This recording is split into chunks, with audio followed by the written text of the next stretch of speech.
зрители! Аз съм Божидар Димитров, историк, и следващите 90 минути ще водя предаването на TV+, историята с Божидар Димитров. Знаете, формата на това предаване – отговори на въпроси, свързани с българската и световната история, които се задават или по телефона, който ще бъде включен веднага, или по електронната поща. И докато почна да идват въпросите по телефона, да отговарям на въпросите за електронната поща. Има една серия от въпроси, свързани с референдума, който ще бъде проведен на полуостров Крим утре, и от който, колкото и странно да звучи, може да зависи съдбата на Европа, до известна степен и развитието на България и, не дай Боже, и развитието на света. Полуостров Крим, исторически първият народ, който се отбелязва, че владее този полуостров, са древните кемерийци, някъде към 7 век преди Христа. В края на 6 век той вече е притежание на скитите, едно мощно племе от ирански произход, родствено на траките, което владее всички земи в днешна Украйна на север от река Дунав. Дори в един определен исторически период те успяват, скитите, да превземат и северна Добруджа, която се нарича Малка Скития. По-късно полуострова е зает от Римската империя, но по време на Великото преселение народите през него минават и го завладяват за кратко време, кратко, за по няколко десетилетия или дори столетия народи като готи, хуни и българи. Да, и българите сме владяли по времето на Велика България, на Канкобрат, за известно време този полуостров, и археологическите следи, които са останали там, го потвърждават. По-късно полуострова, а Византия, между другото, успява и тя да задържи един форпост. Това е град Херсон, където има пристанище. Ако искате, ще ви помня, че там е бил заточен Юстиниан II, но са отрязани император. Оттам обаче той успял да влезе във връзка с Хан Тервел, и Хан Тервел го върнал на престола, като превзел Константинопол, Цариград, днес Истанбул. Това е единственият случай, между другото, когато българска войска превзема Константинопол. По-късно полуострова става собственост, ако така мога да се изразя, на различни племена, които населяват северното Причерноморие, а от 13 век той става притежание на татарите. Те си правят там едно ханство, и след разпадането на огромната татарска империя, това татарско ханство заживява един собствен живот. Скоро е подчинено на Османската империя, и така е до 18 век, когато Русия, която се стреми на юг и завладява така периодично територии, най-сетне се добира до Кримския полуостров, разгромява Турция в една война и усвоява полуострова някъде към 1784 година. Русия изгражда огромна военноморска база в Севастопол, която става главна база на руския черноморски флот, който владее Черно море в следващите столетия, и в крайна сметка това води до увеличаване броя на руското население до степен днес да е близо 60 на 100 от населението на Крим. Татарите, съдбата им е доста незавидна. Една част от тях още при покоряването на Кримското ханство от Русия имигрират в Турция, в следващите години и десетилетия също. Последното голямо изселване на татари там е след Кримската война, която 1853-56, 1861 огромна маса татари се изселват, познайте от разкъде, естествено в България. И ние трябва да ги приемем. И днес са останали. Разбрах, че има даже 2 татарски организации в България на кримските татари с обща численост към 20-30 хиляди души. Толкова малко са останали, защото една част от тях са асимилирани от турското население в България, а други след руско-турската освободителна война са напуснали България и са се изселили в Османската империя. Така, за Русия Кримския полуостров безусловно е много важен, тъй като той беше подарен на Украйна като съставна част от Съветския съюз 1954 година от Хрущов. И това стана без никакви референдуми, без никакви гласувания някъде и така нататък.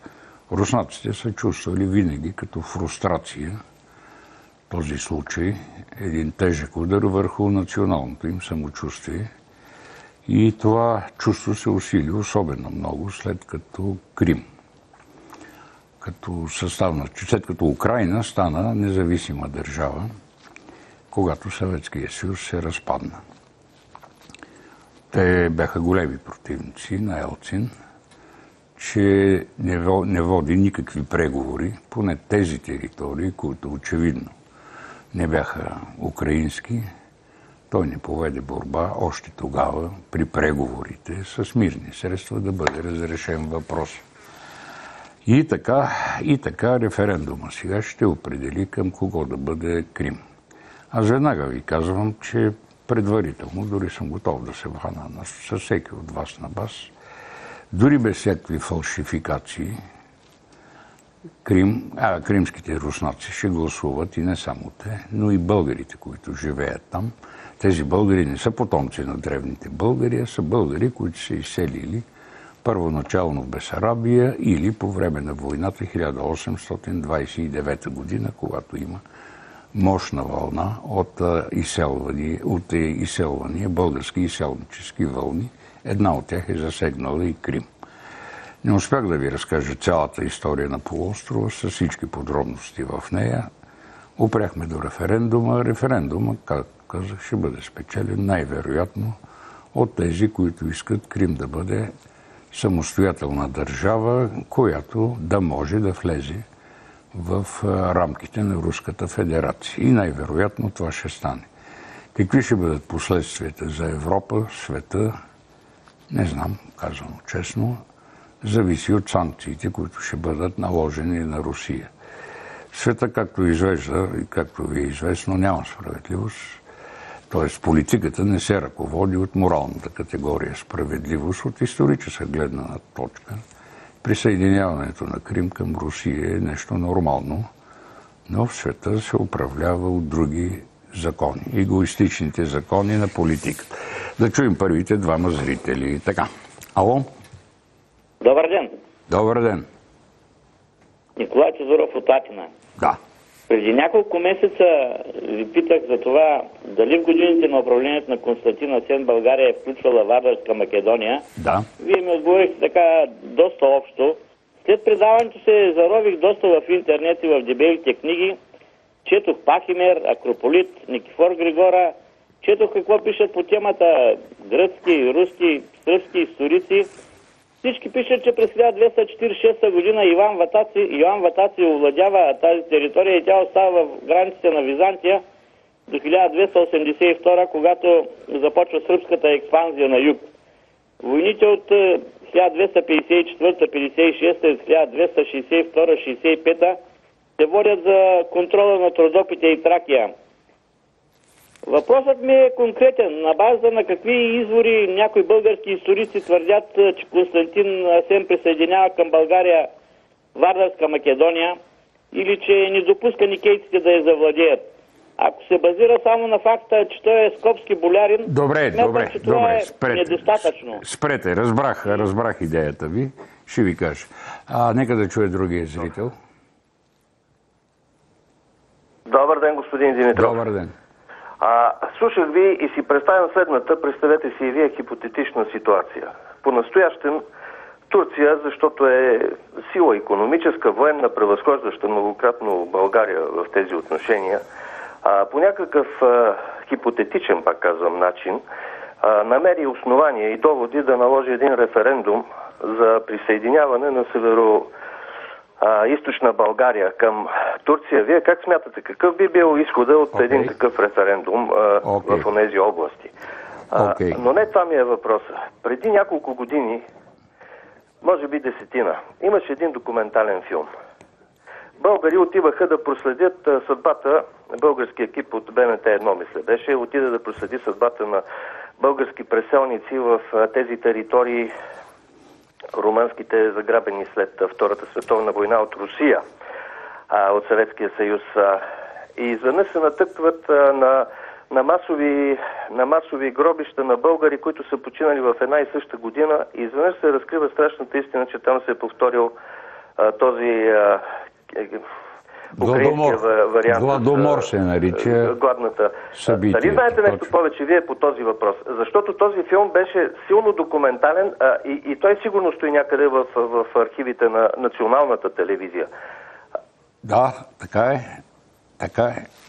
Това е събитие, което се нарича Гладомор. Защото сега напоследък много се... Значи не бъркайте само едно нещо. Само едно нещо не бъркайте. В руските територии, в украинските територии. Благодаря ви. Да, значи бъркате едно нещо. Съветския съюз с Русия. Това са две различни държави. Едната е държава на комунизма, на една идеология. Тя не случайно не се казва Русия. А другата държава се казва Русия. Тя е историческа държава, която беше възстановена след разпада на Съветския съюз и отхвърлянето на комунизма като идеология от следващата генерация руски политици. Елцин и сегашния Путин. Значи, много хора и продължават да бъркат Съветския съюз с Русия. Това са две различни държави. Казвам, пак повтарям, за да се... Повторението е майка на знанието. Едното е една идеологическа държава на една идеология. Такава, каквато беше Османската империя, държава на исляма, каквато беше Византия, държава на християнството. Русия пострада най-много, господине, от комунизма. Първо им беше унищожена държавата. Второ, Русия. И виждате какви работи ставаха. Нали? Идва един украинец на власт Съветския съюз и подарява Крим с неговото тогава почти 100% руско население, го подарява на друга държава. И така нататък и така. Искам да ви кажа, че тъй като и Сталин се боеше от руския национализъм, той просто не позволяваше никакви институции руски да се създават. Проверете в енциклопедиите или където искате дали е имало Руска академия на науките. А такива академии имаше във всяка република. Примерно Украинска академия на науките. И други подобни неща. Що се отнася до Гладомора? Да, когато Съветския съюз завладява тези краища, просто се предприема тотално изземване на хранителните припаси на населението. Подобен на какъвто беше извършен в много по-големи мащаби в Поволжието през 20-те години. Тогава умряха не няколко десетки хиляди българи и молдовци и т.н.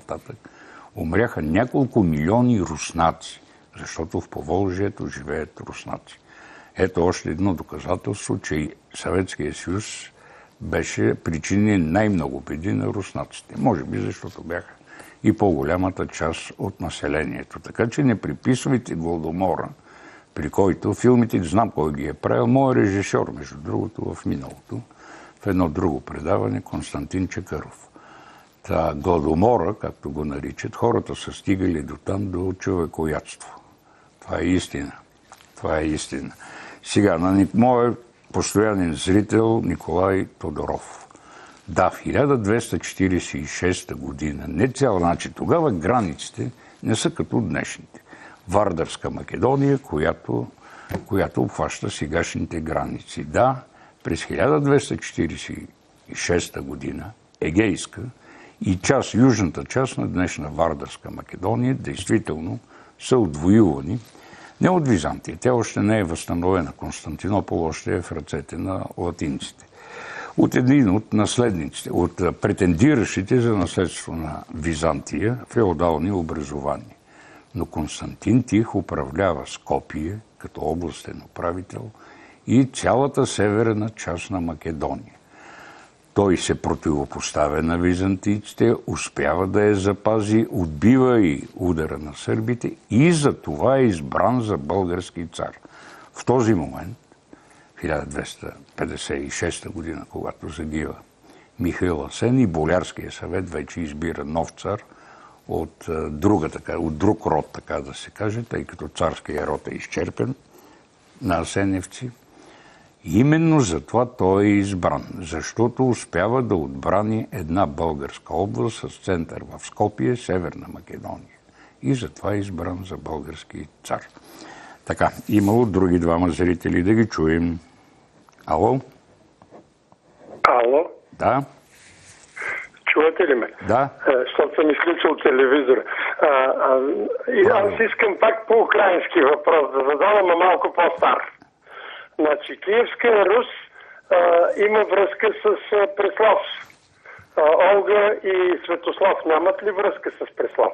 Имат, разбира се. И още нещо. Знаете ли, че, т.е. вие знаете сигурно, но на нас ни предават по история, например, че Светослав е владал Преслав. И има битка при Дръстър. Аз като бях ученик учихме.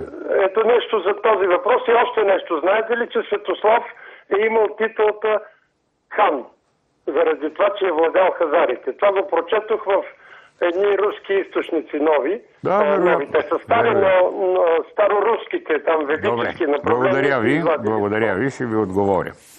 Всъщност, почти няма какво да ви отговоря, защото вие ги знаете защо не се учи сега, не знам. На времето ние го учихме. Само, че го учихме малко по-особено. Учихме, че това бил първото бойно братство, нали, между българи и руснаци, а всъщност той ни покорява.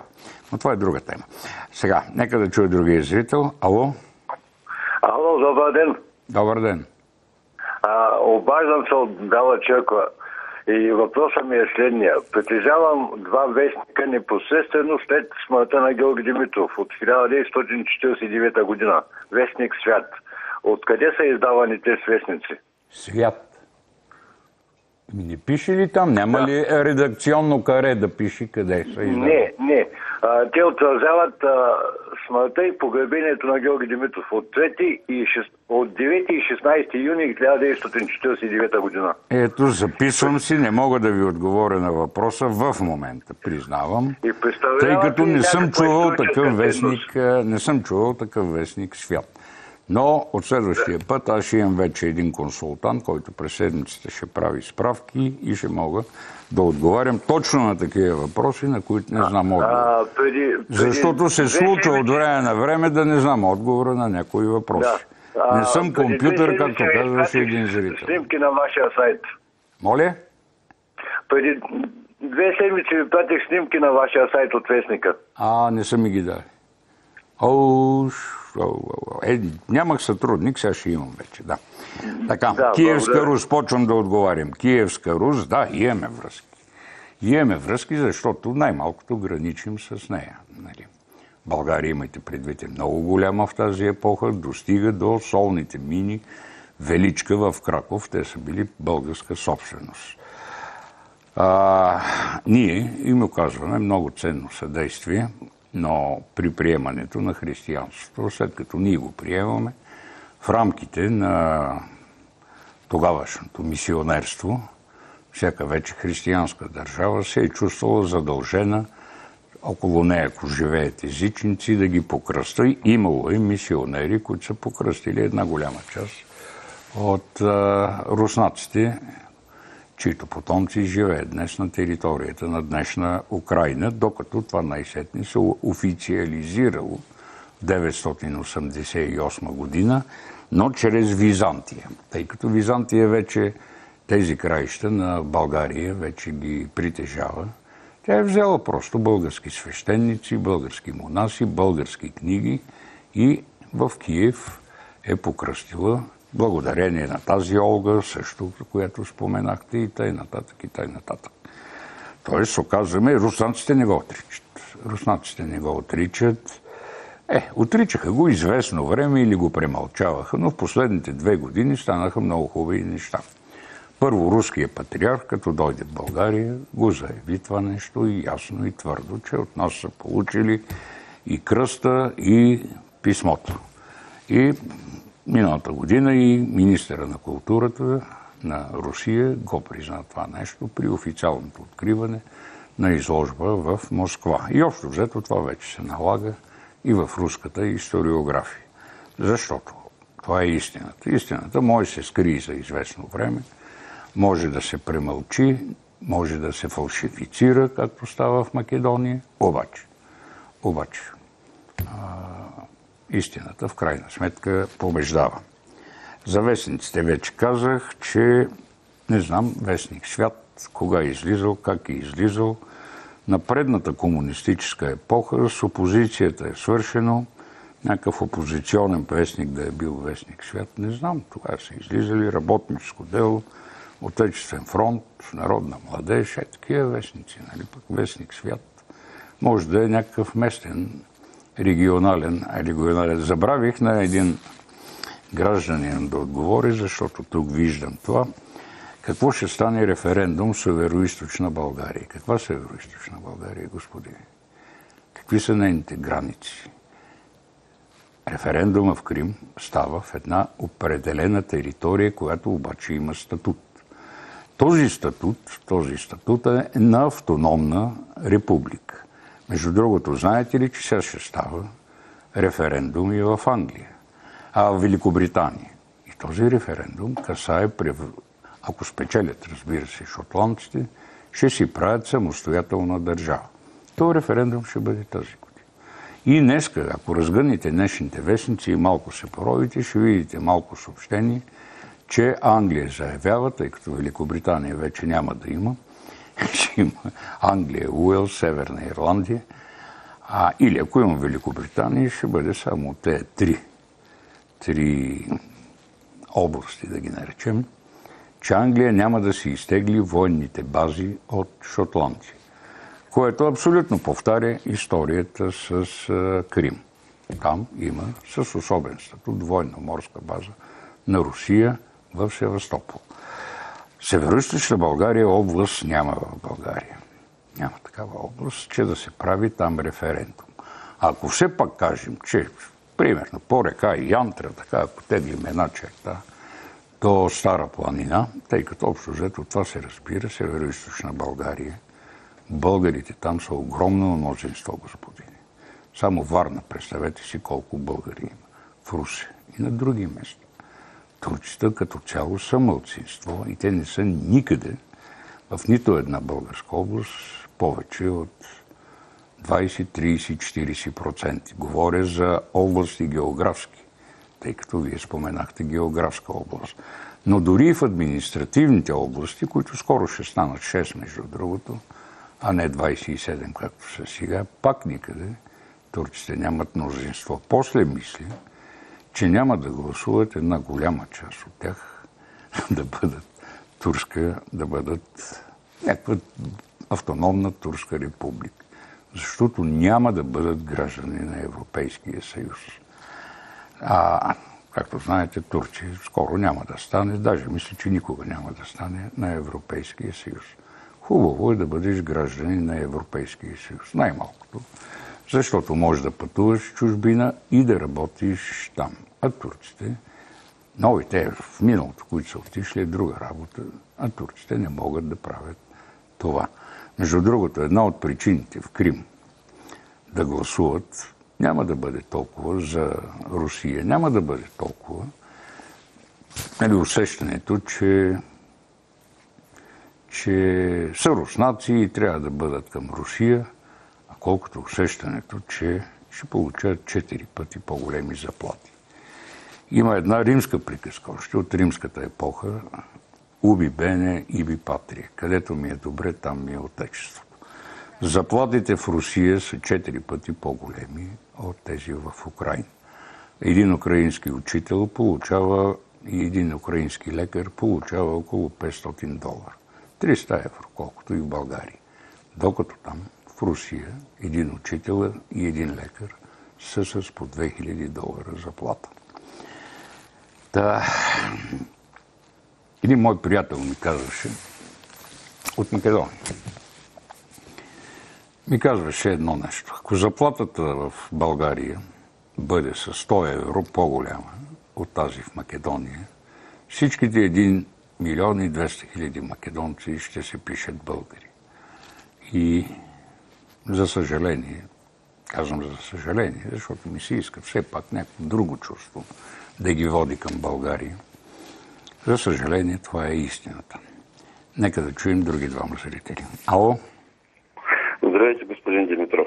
Здравейте. Здравейте, господин Димитров. Честно почитание, се радвам се и за възможността да ви слушам всяка събота. Да. Аз съм потомък на... Намалете телевизора, моля ви, защото се чува ехо. Да, намалил съм го на цяло. Извинявай. Ами чуваше се? Да.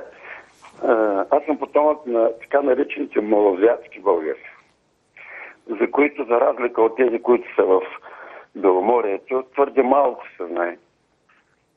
Просто искам да запитам, имате ли някакви сведения, преди да отидат в Турция, тогава Османската империя, откъде всъщност те са отишли там? Значи, моите деди са в едни 3 села, които се намират в тогавашната и може би сегашна околия Лапца. Лахана? Лапца. Лапца. Лапца се казва. Тоест там са селата. Тогава. Добре. Благодаря ви. Нека да чуе друг зрител. Ало? Ало? Да. Аз ли съм? Да. Да. Привет. Привет. От Варна се обаждаме. Интересуваме един въпрос във връзка с един автомобил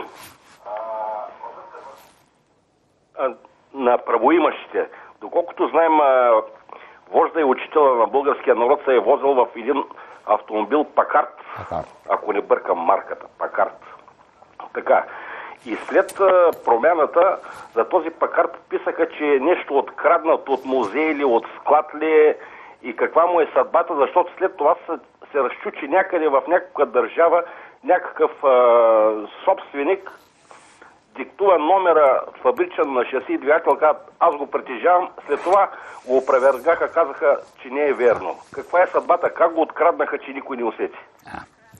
Така. Реклами. Айде реклами тогава и после ще отговорим. Така. Малоазиатските българи. Малоазиатските българи към 1913 година са били около 28 села, разположени в Мала Азия. Те са население, което отишло там по време на Османската империя, смята се към 17 век, тъй като османското правителство изправено пред... Османското правителство, това са великите визири и султана, изправени пред необходимостта да хранят огромната вече столица Константинопол, а своето население, мюсюлманското, не са могли да заставят да работи, тъй като той е трябвало да ходи на война или мъжкото население. Предоставят много изгодни условия за производително население, като българите, производител на земеделски продукти, разбира се, зеленчуци, жито, хляб, месо. Много изгодни условия да населят източна Тракия, днешната турска Тракия. Колонизационната българска вълна е прехвърлила Босфора и Дарданелите, основала 28 пълнокръвни села. Откъде са дошли, питате вие, основно от Тракия, от горно-тракийската низина, тъй като и аз като вас съм потомък на едно такова семейство, дошло през 1913 година в България. Основно те са от Черепанско, доколкото знам, моите прародители. Още преди 13 година, между другото, малоазиатските българи, както и много българи от Източна Тракия, са започнали да се прехвърлят в България, тъй като вече на българите не се е гледало с добро око след априлското въстание, особено след руско-турската война. Турското правителство е имало и много мухаджири, т.е. бегълци, не само от България, но и от Босна и от други места. И за това е гледало вече да разкарва, доколкото е възможно, чуждите заселници в тези територии и да предостави селата на мухаджирите, т.е. на бегълците. И по този начин част от се върнали окончателно през 13-та година, когато поголовно са изгонени българите от цялата империя. Аз знам, че заселници, просто живота ме сбъркал с заселници от тези места, село Свирачи, Ивайловградско и от малоазиатски българи, и въобще в този край. Ивайловградски има заселници и от Беломорска Тракия, но и от Мала Азия. И с изумление разбрах, че село Баня, Несебърска община, също е от малоазиатски българи, които пък са заместили там местното гръцко население. Нека да чуем сега още двама зрители. Ало? А за Пакарда остана. Айде, чуе двамата. Ало? Ало? Да. Николай Тодоров съм отново. Да. Вие ме прекъснахте и не чухте конкретния ми въпрос. Конкретният ми въпрос беше на базата на какви извори българските историци твърдят, че Вардарска Македония е присъединена в годините на Константин Тих към България. Ама аз не мисля, че е присъединена, господин. 1946 година Йоан Ватаци... Моля ви се, изрично ви казах, аз не мисля, че е присъединена. Тя си е била в границите на България, разбира се, не в тези граници, в които е сега Вардарска Македония, казах Северна Македония с център Скопие, защото там е бил Константин Тих и изрично се казва, че именно заради действията му, в защита на тази област, за задържането и в България, той е избран за български цар 1256 година. Така, другия зрител. Ало. Здравейте. Здравейте. Здравейте. Да? Здравейте, професоре. Чувате ли ме? Да, чувам ви. Здравейте, казах два пъти и аз. Професоре, вие сте от Созопол, нали? Да. Можете ли... Отвличам се малко от темата, но като стар созополчанин, роден и израснал там, някой път, не сега, в някои от вашите предавания, кажете ми коя и как се прави най-добрата рибена чорба. Най-добрата? Рибена чорба. Не се смейте, моля ви. Хубаво ми родят се каза и така за разнообразие малко. Добре. Рибена чорба. Аз не съм правил, но знам, как се прави рибена чорба. Мога да разкажа един разказ на писатели Борис Ангелов за Созополска рибена чорба. Така. Друг зрител има ли? Така, Пакарда. Пакарда на Георги Димитров, той не е негов, той го наследява. И аз не знам от кой виден хитлерист, не е български държавник, да не мисли, че някой от някакъв хитлерист, бил е в Националния политехнически музей и изчезнал в онези бурни, размирни години след 89-та, когато хората крадяха цели заводи, камо ли един Пакард. Знаете, че има и такъв музей, политехнически музей. Той е в къщата, която е на Георги Димитров, заедно в голямата сграда, които издигнаха там по време на комунизма. И не се знае кой го е откраднал. Появил се в Съединените щати и, доколкото знам, в момента наши служби водят усилени преговори с американците да ни го върнат. Все пак искам да ви кажа, че Пакарда не е художествено произведение, не е нито тракийски ритон, нито средновековен, богато украсен български кръст, така че не му давайте кой знае какво значение на въпросния пакарт. Виж, за всеки политехнически музей той е добре дошъл, но той не е уникат, а просто стандартно произведение на да речем, технологиите от 40-те години на 20 век. След 2-3 хиляди години може да стане много ценен, но в гробниците на някои богати цигани, които се погребват сега с Мерцедес и БМВ-та и т.н. Мисля, че ще има много по-ценни експонати, отколкото въпросния пакарт. Въпреки всичко, аз подкрепям усилията той да бъде върнат. Рибена чорба. Няма сега да говорим за рибена чорба с стария созополчанин. Той знае как се прави. Най-хубавата става, между другото, от цаца. Тоест от, как и беше търговското име, копарка. От цаца става най-хубава на рибена чорба, каквото и да кажат. Нали? От най-простата и от най-ефтината риба. Тъй, да чуем други двама зрители. Ало? Ало? Да. Добър ден. И една жена да се обади, бе. Една жена да се обади най-сетне. Ами, господин Димитров, да. Първо ви благотворя предаването и вас като професор. Искам да ви задам следния въпрос. Аз съм потомка на бежанци от село Иникьой, Одринска Тракия, Узункиприйска област. Интересува ме как мога да посетя селото. Имам карта, обаче искам да видя точно къде са живяли моите баби. Дале съм от мисълта, че ще получим нещо от там. Просто голямо желание, защото баба ми е разказала много неща за там. Много добър живот са живяли, обаче вече като са ги изгонили и бил жив акт. Всичко са ми разказали подробно. Как може и може ли да дойда в София при вас? Гледах ви предаването, вие си посетихте там родното място, доколкото знам, в Турция и вие сте потомък. Добре. Благодаря ви. Спирам ви. Ще ви кажа как може да отидете. Още веднъж. Да. Да, говоря. Добър ден. Добър ден. Господин професор, искам да ви попитам нещо във връзка с отношенията между България и Турция по време на след Първата световна война. Да. Веднага. Така, значи говорим за село Голям Дервент. Вие говорите няколко пъти за дервенджиите, за Странджа, за Сакар, но това е дервенски възвишение. Значи, Голям Дервент, кой имате предвид, защото има голям и малък Дервент в Беломорска Тракия? Не, това е точно на границата България-Турция. Сега събитията сте чували доста за Голям Дервент.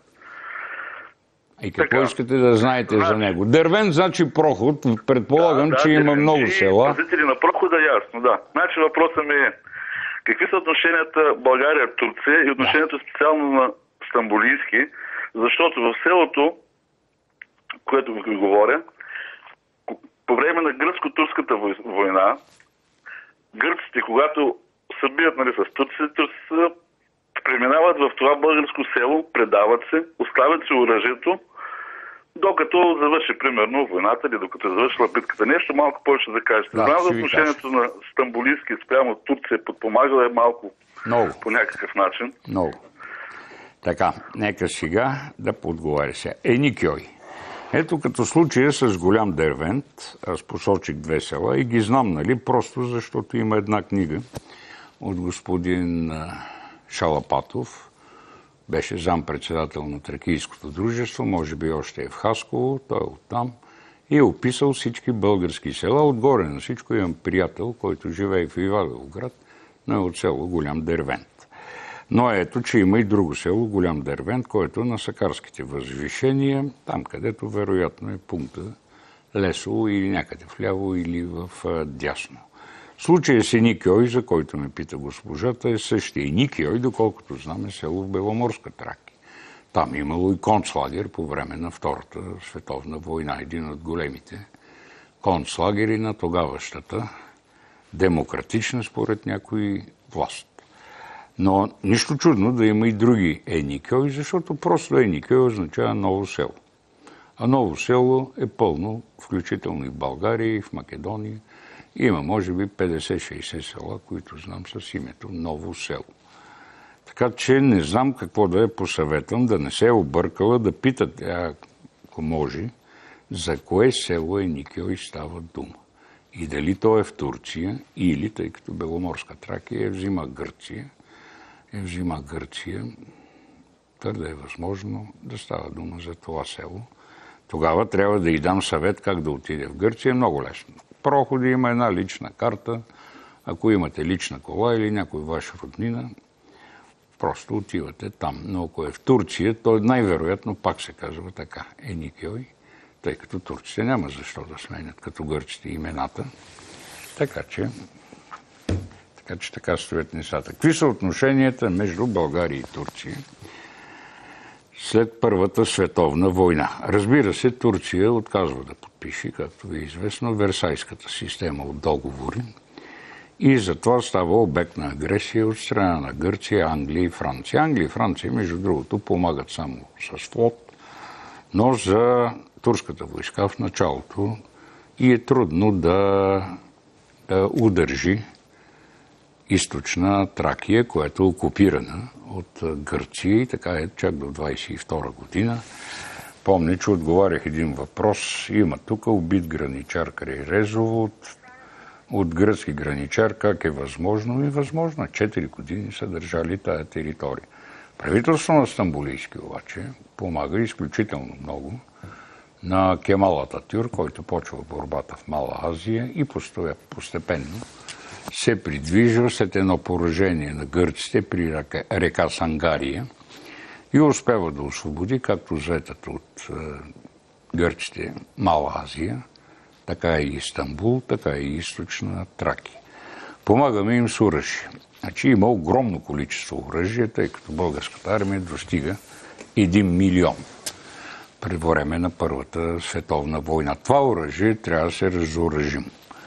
Обаче нашите юнаци в сговор с офицерите от Антантата, от Съюзната контролна комисия, намигат си по един път и изнасят през пристанище Бургас, Созопол, през пристанище Варна огромни количества оръжие, което трябва да унищожат за малоазиатските пристанища, държани от Кемал Ататюрк и така му помагаме. Той си плаща. Между другото, те си делят парите. Но най-куриозното е, имаща връзка с действителността, когато се разширяваше преди 15 години Бургаското пристанище с един заем от Япония, почнаха да излизат драгите, които удълбочаваха пристанищния басейн и изведнъж се натъкнаха на снаряди. А японците, които ръководеха строежа, ми писаха писмо, си спомням, с което искаха да уточнят, писаха с уплаха. Вярно ли е, че 400 хиляди химически снаряда са хвърлени там? Аз им отговоря, тъй като те имали документи от Бургаския архив, че са хвърлени на дъното на Бургаския залив.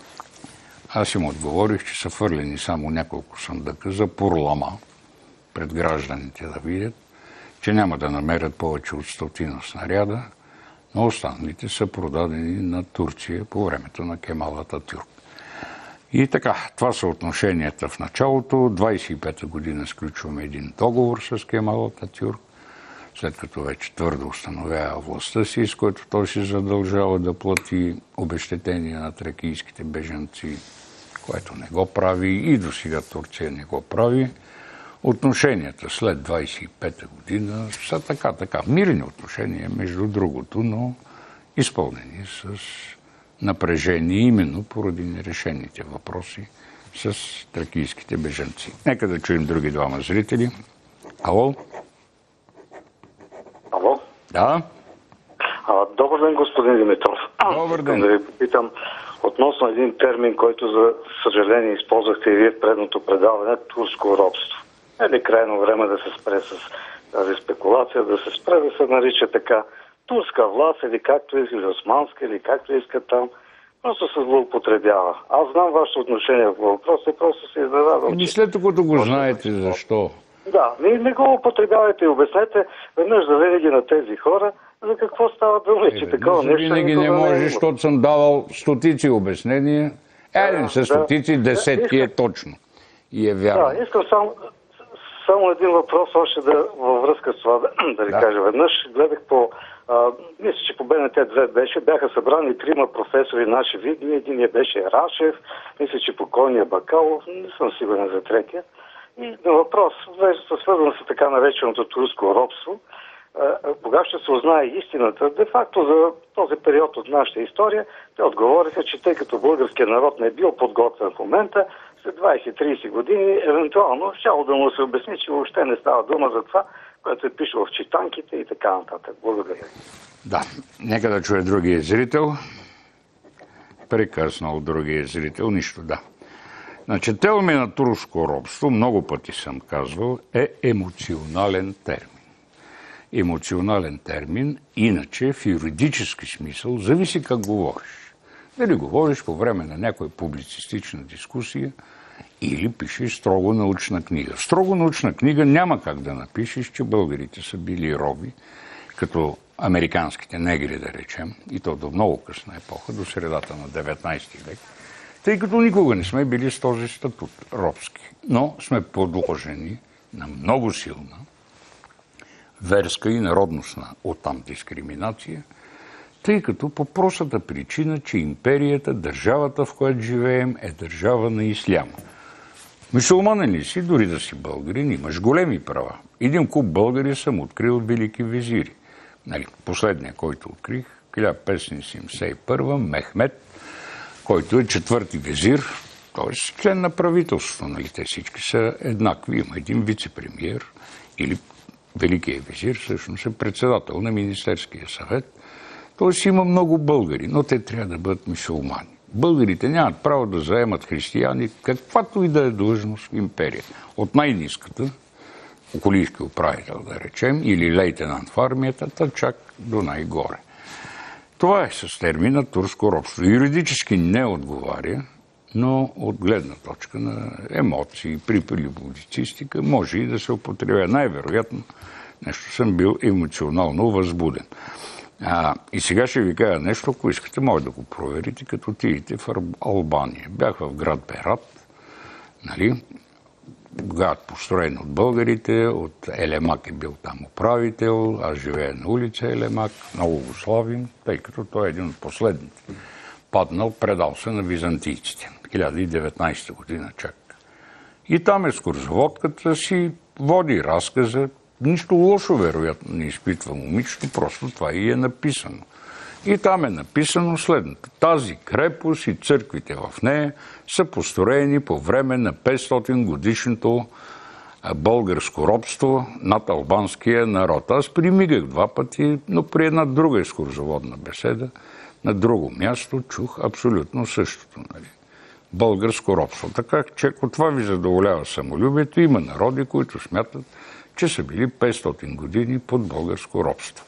Което едва ли е вярно, тъй като ние роби не взимаме. Християнството забранява по принцип взимането на роби на християни, а всички, които са живели в България и в Византия, са християни.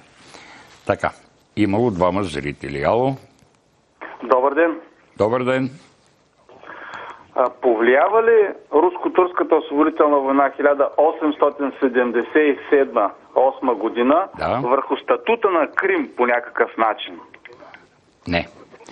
Предварително ви отговарям, че тогава не, тъй като въпросите с Крим са решени макар и загубилата Кримската война Русия, там са решени нещата в Парижкия мирен договор след Кримската война.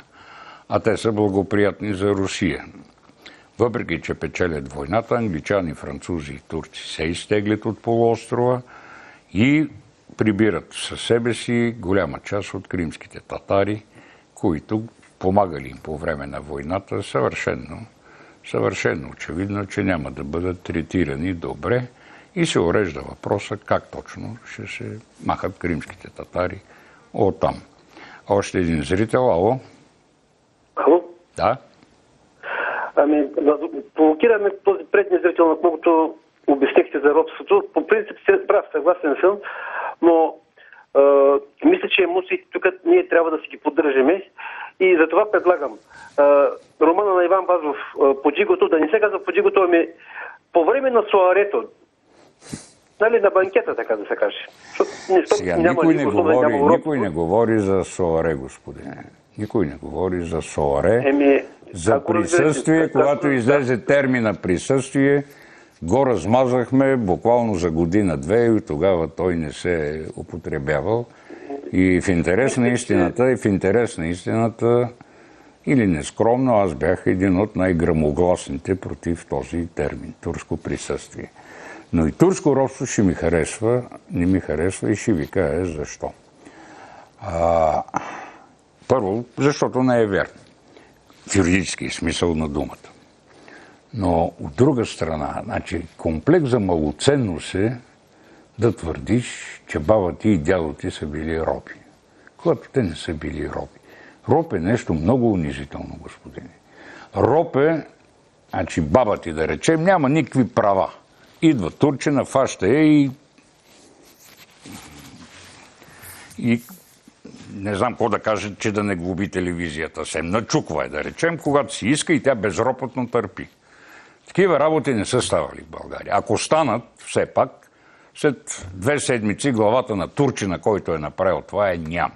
Има хайдути, които са действали, дето се вика, по поръчка, осъмеренявайки нещата. Само чакат едно такова нещо да видят сметката на Б. И затова общо взето те такива неща рядко са ставали, макар че са ставали. Но те стават и в мирно време, и при собствена държава.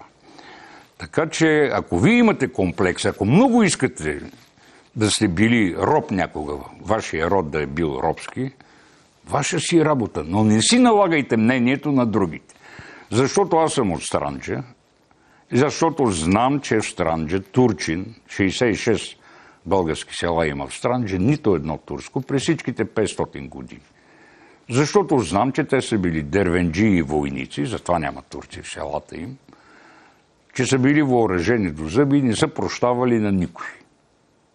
Абсолютно на никой. След като баба ми и дядо ми не са били роби, как да настоявам за това, че са били роби? Ако вашите са били и на вас много ви харесва това, моите почитания. Живейте си с робските комплекси, с робските чувства и обяснявайте днешното положение с това, че 500 години сме били роби. Така, имам ли друг зрител? Реклами. Добър ден, отново. Така, едно писмо дошло от Македония. Един от нашите зрители казва, може би в защита на хората от български произход там, че македонисти в Македония са само властите и те, които са само 100 000 души в Македония, държат цялата власт и ми дава един огромен списък от висши държавни и частни функционери, които според него са от влашки произход. Има ли нещо вярно в това? Боя се, че поне частично е прав нашия зрител от Македония, който очевидно е с българско национално самосъзнание. Чувал съм го много пъти от мои приятели в Македония, които твърдят, че властта в Македония и македонизма се развива от власи или на потомци на власи. И за някои от тях съм съгласен, но виждам и чисто български имена тук, дори завършващи не с характерното ски или ич, а хора с чисто български имена, като Нако Наков, даже ако става дума за един Нако Наков от Кавадарци, мисля, че той е един голям българин, вместо македонист, Панде Лазаров. Така че не мога да бъда сигурен, господине, в тези имена. Ето, Любчо, Зиков и така. Това са все хора, както казах, от властта или в частния бизнес на добри позиции. Но съм го чувал, нали, че е така. Като за някой мисля, че това е моят отговор, мисля, че са набедени власти. Може би си чисти българи, които обаче са се подвели по скопската пропаганда. Да чуят други двамата зрители. Ало? Ало? Да? Господин Димитров, здравейте. Казвам се Христо Терзиев.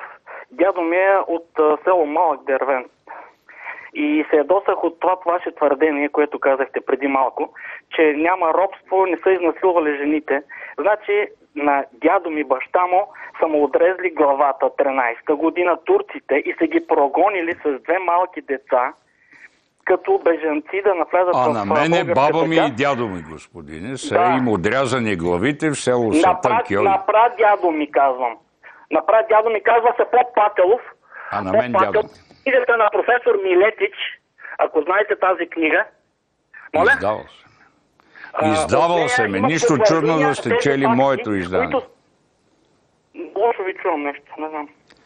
Казвам, аз съм издавал тая книга, нищо чудно да сте чели моето издание. Значи, те са малък брой книги, тя е една жълта такава и имаме в малък тираж, 200 екземпляра са само, на професор Милетич, в което точно е описано как са безчинствали турците, за които вие казвате, че едва ли не би било страх и така нататък. Те просто са унищожавали българското население там и само не ми се говори просто какво са правили. И затова се обаждам. Това исках да ви кажа, че не сте много прав за това нещо. Аз говоря за всичките 500 години от турското робство. Хайде. И не за 1913 година, което, за съжаление, е последният финален етап на отношенията. Тогава има война, господине, и всеки извършва, Турция извършва етническо прочистване на една земя.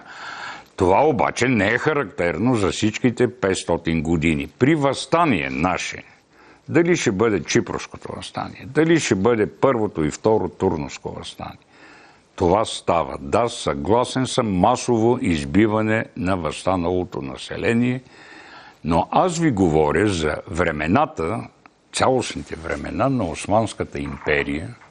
В мирни години какво става? Какви са взаимоотношенията? Разбирате ли? За това ви говоря. А не какво е станало в 13-та година. Книгата, за която ми говорите, аз съм я издавал.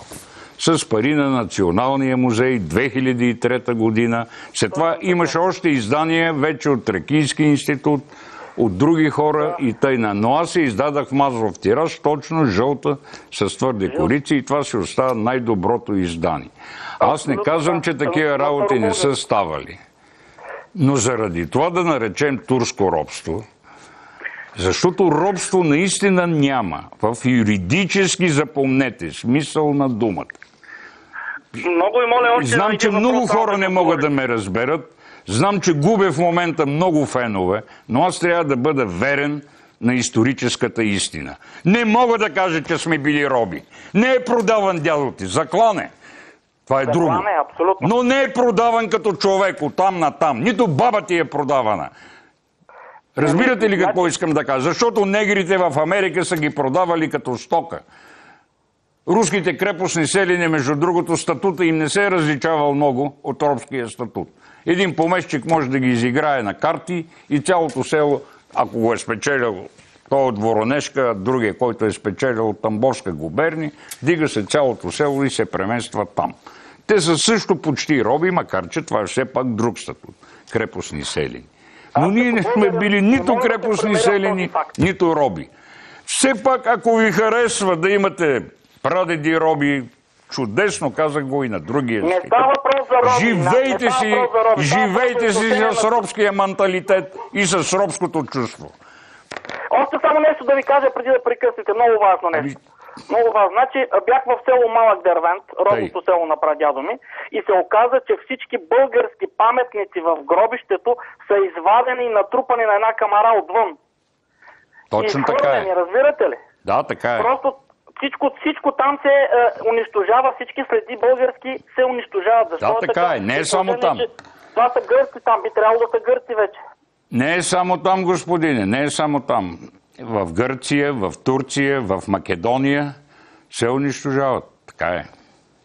Така е, за съжаление. Аз това не съм казал, че отсреща имаме едни хубави, кротки, мирни съседи. Между другото, ако сте още на линия, в Голям Дервент знам, че живеят помаци сега в Голям Дервент. В Малък Дервент какви хора живеят? В Малък Дервент живеят също помаци, обаче те говорят само гръцки и никакъв друг език. Нито български, нито турски, никакъв друг, обаче те са помаци. И помъчих се да разпитам най-възрастния от тях за историята, никой нищо не знае, или поне се правят, че не знаят. Просто такава е политиката. Знаят и български език знаят, но се страхуват. Защото едно време за говорене на български език са ги пращали по мачорите, по островите, гърците. Знаят, няма начин вкъщи на какъв език да си говорят. На гръцки ли? Изключено. Тях не ги пускаха, между другото. Просто се заличава нашите следи там. Изцяло се заличават. Не знам как да, така е. Тук сте прав. Благодаря ви много, че ми обърнахте внимание. Тук сте прав. Нека да чуе друг зрител. Ало? Добър ден. Радвам се, че го има предаването на комплексарите да четат дяда им Вазов. Не дори и дядо Вазов, извинявайте, че ви прекъснах. Там действително това започва романа. Един се опитва да изнасили една българска, двама даже. И веднага се намира един българин да им отреши главите. Точно така. Така е било. Така е било. Добре, продължавайте. Той пише под игото, а не под робството. Да. За думата иго всеки може да прочете какво означава. И въпросът ми.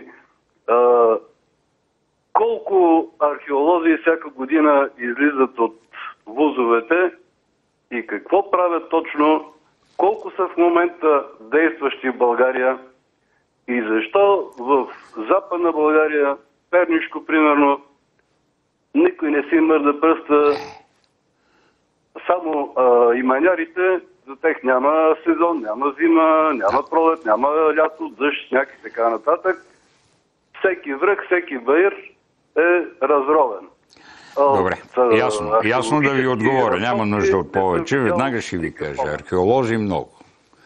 Учебни заведения много. Всяка година излизат нови археолози. В 206 музея, които има в България, археолози работят. Друг е проблем, господин. Няма пари. Няма пари за археологически разкопки и се работи относително малко за нашата страна. Все пак годишно на около 300 места се правят археологически разкопки. Но има още един проблем. Ние не работим като иманярите. Баста, тряста, багери, булдозери и така нататък. Ние работим бавно. Защото археология се прави не за находки, а за да се получи информация за миналото на нашите земи. И ние копаем и на такива малки пластове, за да ги проучим, тъй като те също ни дават информация. Така че в състезанието археолози и маняри никога не може да бъде спечелено от археолозите. Но може да бъде спечелено от един трети фактор. От полицията. Полицията е тази, която може да спре и манярите, а не наша милост. Ние нямаме такива правомощи, нямаме автомати, нямаме палки дори, нищо нямаме. Ние сме археолози, докато тези хора, полицията има всичко. И затова това е нейно задължение да ги спре. И между другото, тя нанася от време на време някой друг удар, но не може съвсем да ги спре. И тя се оправдава със същото, липса на пари. Пари за гориво на джиповете, защото и манярите не копаят по жълтите павета или въобще по градските павета и асфалт. Копаят избаирите.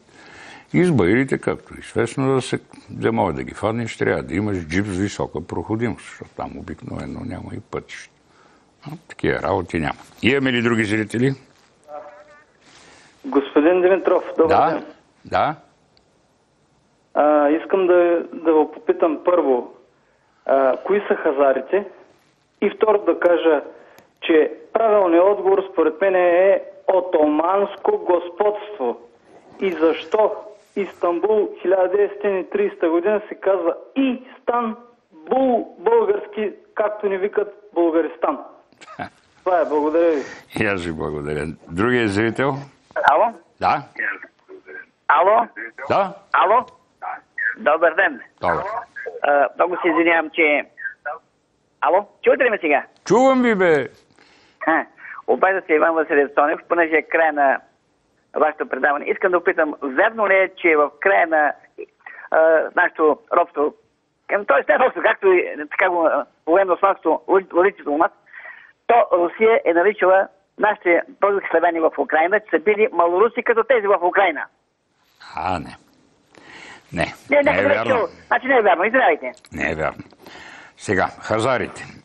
Почвам с хазарите. Хазарите са тюркско племе, което се появява на историческата сцена заедно с българите, между другото. В смисъл, когато си правим държава в 632 година, се появяват и те. Някъде след към 660 година, след смъртта на Кубрат, те успяват да разсекат на две Велика България, която се простира в този исторически момент към 660-та и заслугата изцяло на Кубрат, от река Волгата чак до Карпатите. Те успяват да я разсекат така по средата.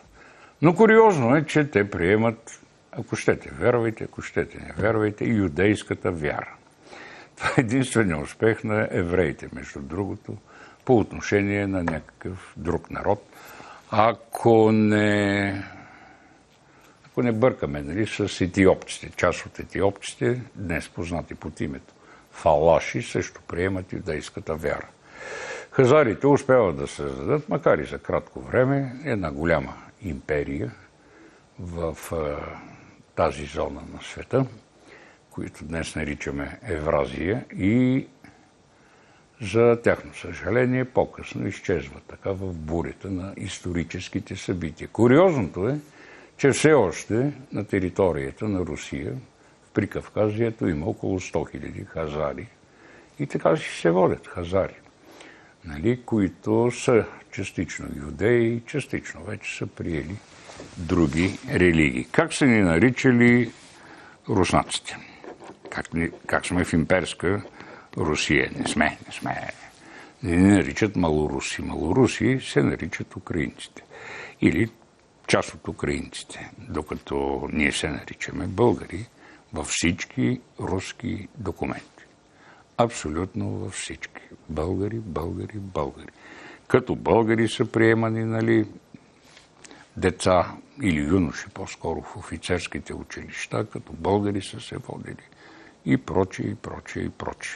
В това отношение на царска Русия българите не са обидени и не са засягани. Били са до известна степен привилегировани, защото известно време не са плащали данъци, не са били крепостни селени, за разлика от голяма част от руснаците и така нататък. Бедите на българите в Украйна идват с комунизма. Нека да чуем двама зрители други. Ало? Да. Ало? Да. Добър ден, господин Димитров. Добър ден. Почитание за вашето хубаво предаване. Благодаря. Обажда се един бивш международен шофьор. Искам нещо да попитам за Кирил и Методи. За Кирил и Методи?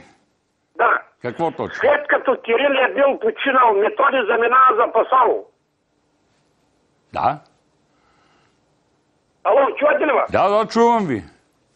След като отива за Пасало, обаче германски владици били подгонени Методи и той се на един сал са тръгнали с още двама човека да се връщат за България.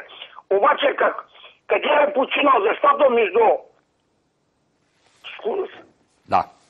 Словакия и Австрия има една река Морава. Там има един голям паметник, който пише Методи и те другите двама. Да, ще ви отговоря. Къде е погребан Методи? Другия зрител? Ало? Добър ден, господин Димитров. Добър ден. Аз се иска да попитам, понеже казвате, че няма турско робство. Не съм казал такова нещо, бе, човек. Просто обяснявам термините.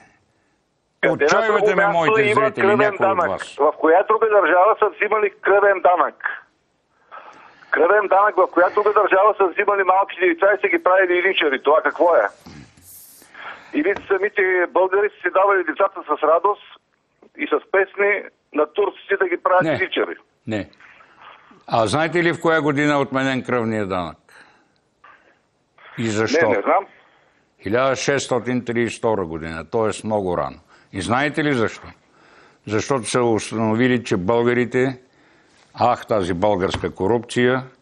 Купуват деца на овдовели туркини, мъжете им загинали по фронтовете, и на цигани, за да ги дават вместо своите. И султана е принуден да отменя данък. И това сме го правили буквално светкавично, след като е въведен този кръвен данък. Защото Османската империя е била построена така. Християните работят, произвеждат и хранят главно турските спахии, нали, конната войска на империята, а турците ходят по война. Само че на война, както е известно, убиват. И една туркиня, като остане с 4, 5, 6 деца, се чуди кой път да фани. И тогава се появява българина, плаща и 2 лири за едно мъжко дете, взима го, веднага след това плаща и на Бостан башията, така се казва чиновника, който събира децата. Не всяка година, на 4-5 години веднъж и не чак толкова много, колкото си мислим. Защото етническата войска никога не е била повече от 16 000 души. И не само от България се събира този данък, но от всички християнски страни. Това са и Гърция, това е и Албания, тогава е била християнска, това е и Сърбия и така нататък. Така че той едва ли е бил тежък, а тежестта му сме я решили по този великолепен начин. Корупция, корупция и пак корупция. Българска корупция и султана се е видял ужасен. При проверки на децата, защото те от цялата империя се стичат в Цариград, там им проверяват пишките, айде ще кажа най-меката дума, и с ужас установява, че почти всички деца са обрязани. И на султана 1632 година му писва и отменя кръвния данък. Така, имаме ли още един зрител да чака? Няма вече зрител.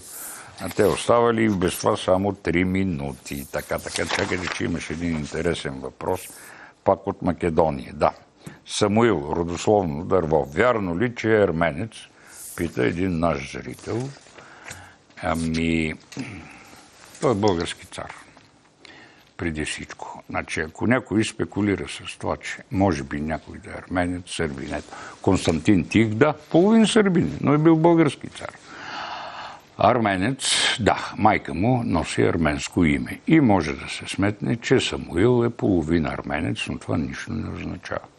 Самуил е първо главнокомандващ българската войска при българските царе Борис II и Роман, между другото, които също са арменци, наполовина, тъй като майка им Ирина, дъщеря, т.е. съпруга на цар Петър I, е византийка, както е известно, но от арменски происход.